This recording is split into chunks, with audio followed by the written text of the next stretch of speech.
একদিকে বীরভূমের ছবি দেখালাম, সেখানে ঠেলায় পড়ে কাটমানি ফেরত। এবার বারাসাতের ছবি দেখাবো, সেখানে আবার তৃণমূল নেতার কান ধরে উঠবো। কেন জানেন?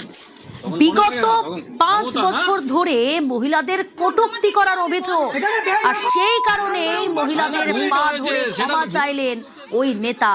পালা বদলের বাংলায় ভয় আউট, ভরসা ইন।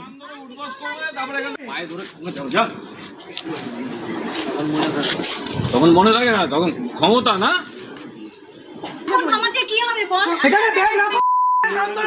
না ভুল তো হয়েছে, সেটা তো ভুল সম্মুখে সবাই দেখে। এইটা লাঠিটা নিয়ে আসছি কিন্তু পাট পাট করে মেরে দেওয়ার জন্য কান ধরে উঠবাস করবে, তারপরে এখান থেকে যাবে, একদম কোনো চান নেই।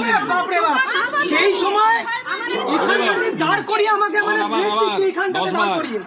10 বার 3 বার না তো থাক না, প্রবলেম সবারই প্রবলেম। আমাদের অনেক আবার আবার আবার আবার আরো আরো আরো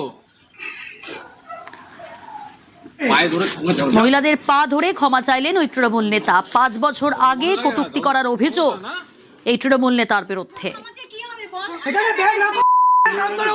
না ভুল তো হয়েছে, সেটা তো ভুল সম্মুখে সবাই দেখে। এইটা লাঠিটা নিয়ে আসছি কিন্তু পাট পাট করে মেরে দেওয়ার জন্য কান ধরে উঠবাস করবে, তারপরে এখান থেকে যাবে, একদম কোনো চান নেই। বাপরে বাপ, সেই সময় এখানে দাঁড় করিয়ে আমাকে মানে